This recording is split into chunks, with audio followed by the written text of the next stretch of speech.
Yes, that would solve our problems. Neuralink fiber wire temporal relay program initiated. Synchronizing synaptic waves. Connecting. Synchronization complete.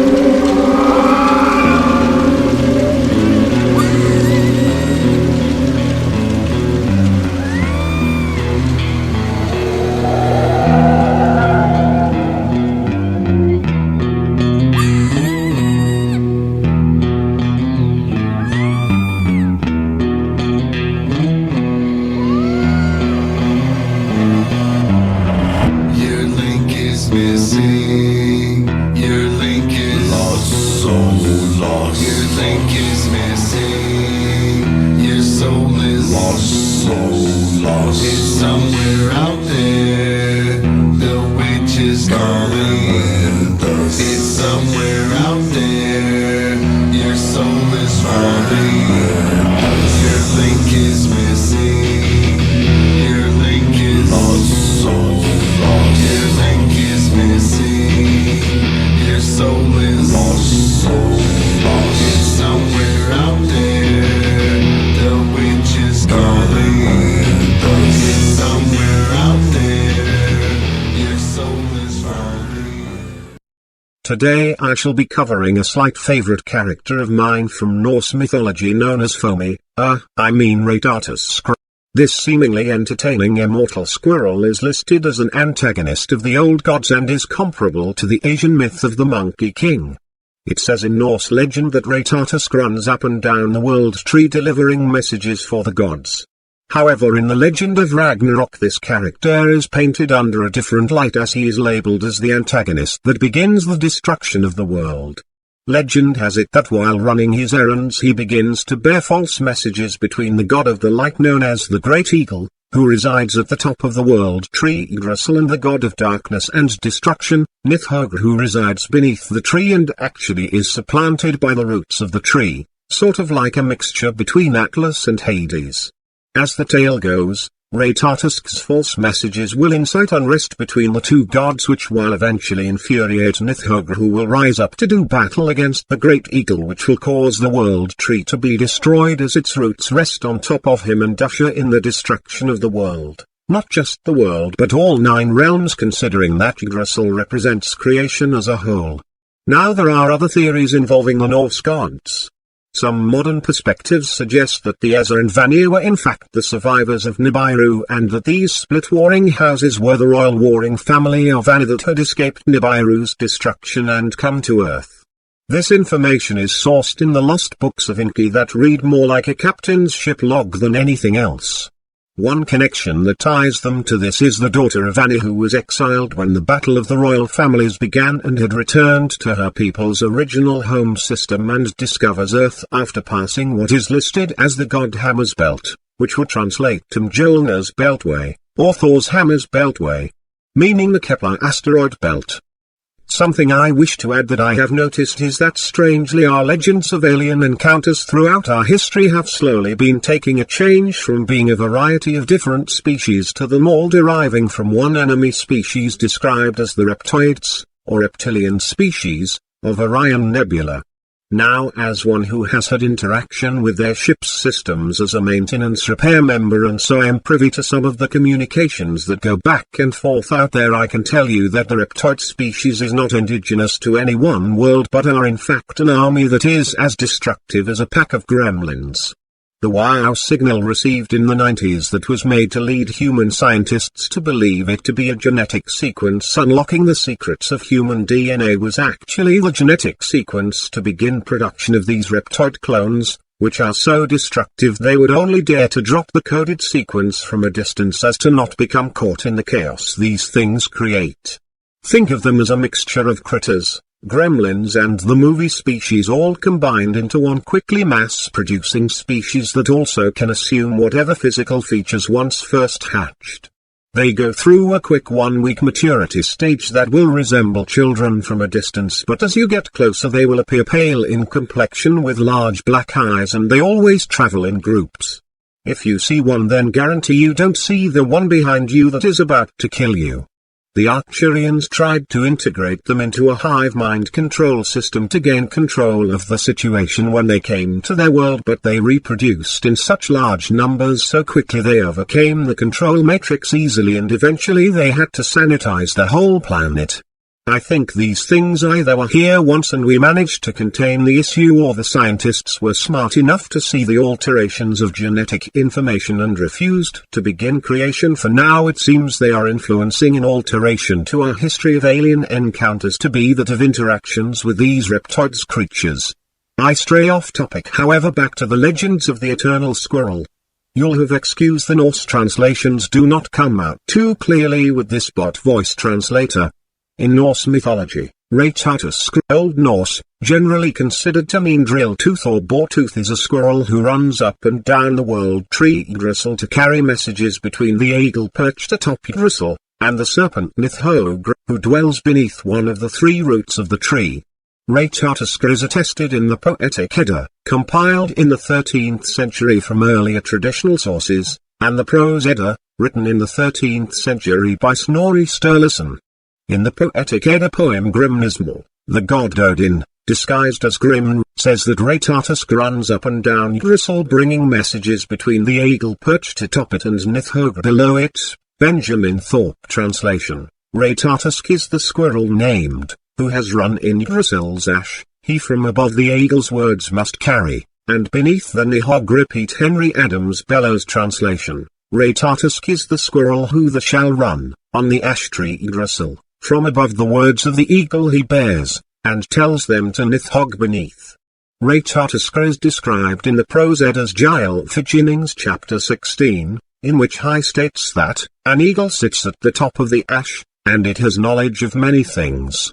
Between its eyes sits the hawk called Vedfilna.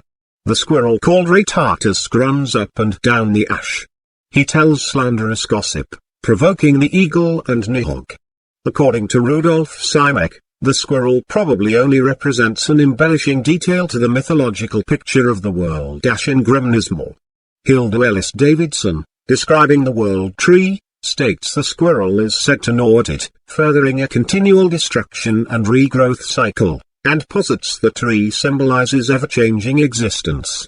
John Lindo points out that Yggdrasil is described as rotting on one side and as being chewed on by four hearts and Nithhogr, and that, according to the account in Gylfaginning, it also bears verbal hostility in the fauna it supports. Lindo adds that in the sagas, a person who helps stir up or keep feuds alive by ferrying words of malice between the participants is seldom one of high status, which may explain the assignment of this role in the mythology to a relatively insignificant animal. Richard W. Thorington Jr. and Katie Ferrell theorize that the role of Ratatoskr probably derived from the habit of European tree squirrels to give a scolding alarm call in response to danger. It takes little imagination for you to think that the squirrel is saying nasty things about you. Now my insight to this legend begs you question whether this squirrel was created or has any connections to Loki, for it screams of just the type of mischief that was a signature to the god of mischief's style. In fact, if someone had stated that Ratatoskr was a vessel or incarnated form of Loki, I would not be surprised at all. As far as the shadow dragon Nithhogr goes, I've had my own interactions with this being. He appeared in a vision I had of Odin just before one of my near-death experiences here a few years ago. This scenario was actually a joint effort of a mixture of demons, angels and spirits who had gotten tired of awaiting the day of the final judgment, when many had hoped to see the moment when God would be judged for the many denied truths and other errors he refused to acknowledge throughout various events. They saw me and my anger towards God at the time as a perfect opportunity to seek retribution that was long overdue. My reasons were valid, there was no denying it was him responsible for what had occurred, and what gained the favor of the angelic hosts was the fact that I did not desire to overthrow him, or incite a rebellion, or even want to do battle against him. All I sought was a single blow, a backhand across his face for what he had done to me and my life, and most of all for not even asking me first. I won't go into detail, but I'll just sum it up to my first near-death experience when I was young and innocent. The act that sent me away from my place in heaven where I was going because of my innocence of youth in order to return to the living and play out my role in his grand design.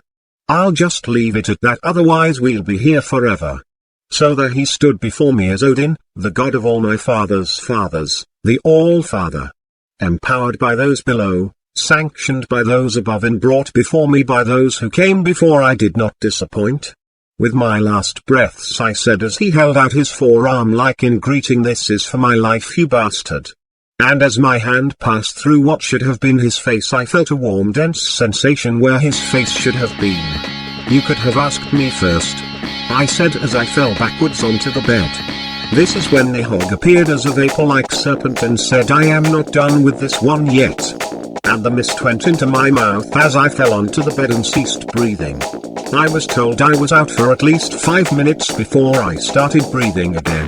When I came to, there was this filmy paste that had dried on my lips that I was told I started coughing up as soon as I started breathing again.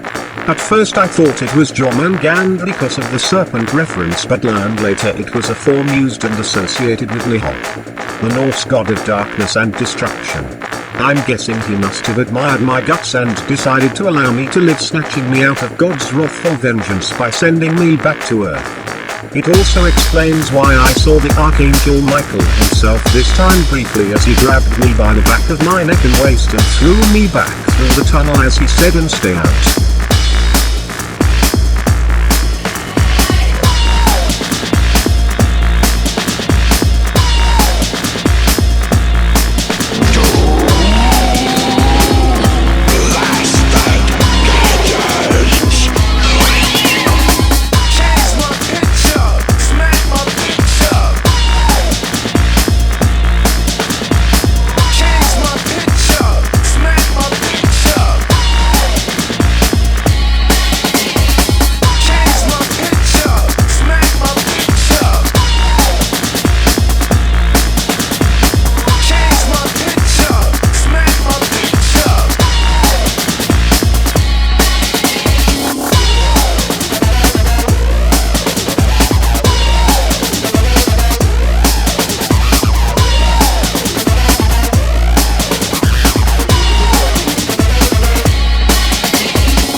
Ah